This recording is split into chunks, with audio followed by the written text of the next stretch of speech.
High বন্ধুরা, good evening. Fuchka fuchka দেখলেই জিভে জল চলে আসে। আরে ভাই, দুপুরবেলা ঘুমাচ্ছিলাম, আমার মাকে আর মেয়েকে নিয়ে আর পারি না। হঠাৎ করে কি মন গেছে ওনার যে ঠাকুরকে পুজো দেবে, শাড়ি কিনতে যাচ্ছি আমরা হাওড়া ময়দানে। ঠাকুরকে পুজো দেওয়ার জন্য দুখানা শাড়ি কিনবো। তো একটা বেনারসি কিনবে, একটা তাঁতের শাড়ি কিনবে। জানি না ঠাকুরের জন্য কোন শাড়িটা পছন্দ হবে। তো বেরিয়ে পড়লাম, মাকে নিয়ে গেলাম। আমার মাটাও যেরকম আমাকে মানে ছেড়ে থাকতেও পারবে না, আবার কি আর বলবো, আমার মেয়েটাও তাই, আমাকেও ছেড়ে থাকতে পারবে না। মাকে মেয়েকে নিয়ে পারেশান হয়ে যায় আমি পুরো একেবারে।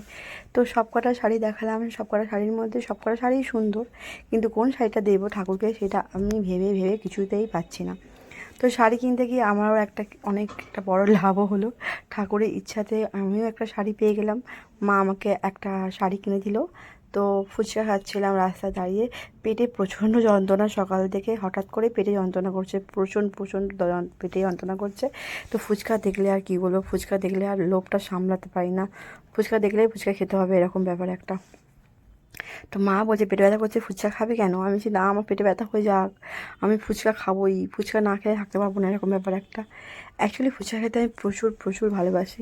বিশেষ করে বন্ধুরা, এত পেটে যন্ত্রণা হচ্ছে না, সকাল থেকে ভালো করে উঠতেও পারছি না, আর কথাও বলতে পারছি না, পেটে যন্ত্রণা, পেট নিয়ে বসে আছি। আর যখন গেলাম না, মাকে অনেক মানে বললাম আমি যেতে পারবো না, আমার পেটে ব্যথা করছে, হ্যান ত্যান। তো মা বললো চ ভাই, চ ভাই, তুই না গেলে হবে না, এরকম ব্যাপার একটা। তো গেলাম দুপুরবেলা, মেয়েটা গেছিলো একটু পড়তে, তাই জন্য আরও একটু সুবিধা হয়েছে, মেয়েটাকে তাই জন্য নিয়ে যায়নি। ও থাকলে না বড্ড মানে মানে কী বলবো, ঝামেলা করে বলবো না, আবার ওকে নিয়ে যেতে হতো। যাই হোক, ফুচকার জলটা দেখো, দেখলেই মনে হচ্ছে খেতে ইচ্ছে করে, তাই না? খুব ঝাল দিয়ে একদম কষকষে করে ফুচকা খেয়েছে, ঠিক আছে। পেটে ব্যথা করছে, কিন্তু এসেও ব্যথাও করছে, কিন্তু তাও খেতে হবে ফুচকা। হ্যাঁ, ফুচকা না হলে থাকতে পারবো না, এরকম ব্যাপার একটা। তো মেয়েটাকে নিয়ে গেলে বেশি আনন্দ পেয়ে, মেয়েটার পড়া ছিল তাই জন্য আর মেয়েটাকে আর নিয়ে যাওয়া হলো না। তো ও যেতে পড়ে আস্তে আস্তে আমরা চলে এসেছি। তো এসে আবার মেয়েকে আমি আনতে গেলাম ঝাঁকুমা করে। মাকে বললাম তুমি বাড়িতে যাও, আমি যাচ্ছি মেয়েকে আনতে। তো মেয়েকে নিয়ে এলাম, মেয়েকে নিয়ে এসে তো মেয়ে এখন একটু রেস্ট নিচ্ছে। এবার আমি শাড়ি কিনেছি, কী কী তোমাদের দেখালাম।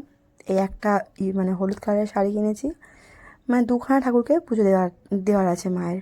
মায়ের থেকে থেকে এরকম মন চায়, আমারও এরকম মায়ের মতো খানিকটা আমি থেকে থেকে মন চায় ঠাকুরকে, মানে মন চাইলে শাড়ি ফাড়ি যেরকম ক্ষমতা সেরকম অনুযায়ী আমরা দিই। একটা হলুদ কালারের শাড়ি কিনেছি, তাতে খুব সুন্দর দেখতে। আর একটা বেনারসি কিনেছি। শাড়ি দুটোর খুবই দাম, ঠাকুরের দামের শাড়িটা আর বললাম না, এক দামে কিনেছি। এক দামে কিনতে হয় ঠাকুরের শাড়ি, আর বললাম না যে দাম কত, মানে খুব অনেকটাই দাম, ঠিক আছে। একটা ভালো বেনারসি ঠাকুরকে দেবো, সেরকম একটা আন্দাজ করে নিও। একটা সুন্দর তাঁতের শাড়ি ঠাকুরকে দেবো, সে বুঝতে পারছো, সেরকমভাবে আন্দাজ করে নাও। অনেকটা দরদাম না করে ঠাকুরের জিনিস কিনতে হয়। তো এইটা ঠাকুরেরকে দেবো, এই গোলাপি গোলাপি কালারের শাড়িটা, বেনারসি শাড়িটা খুব সুন্দর দেখতে। অ্যাকচুয়ালি ফটোতে ভালো বোঝা যাচ্ছে না, ভিডিওতে।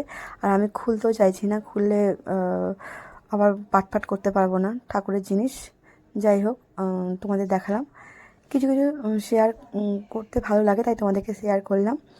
আর সবসময় কি আর ভিডিও, গানের ভিডিও এসব দিতে ভালো লাগে না, কিছু কিছু সময় নিজে একটু ভয়েস করে ভিডিও দিতেও ভালো লাগে, তাই না? আর শাড়ি কিনতে গিয়ে আমার অনেকটা শাড়ি, আমার শাড়িটাও মা কিনে দিয়েছে। ঠাকুরের শাড়ি কিনতে গিয়ে বেশ মানে কি বলবো, ঠাকুরের কৃপাতে আমার একটা শাড়ি হয়ে গেছে। সামনে দাদার বিয়ে আছে, তাই জন্য আমিও একটা শাড়ি কিনে নিয়েছি। এটাও এক ধরনের একটা বেনারসি, এই বেনারসিটার দাম নিয়েছে 6,000 টাকা বলেছিল, 100 টাকা কম দিয়েছি, 6,000 টাকা থেকে।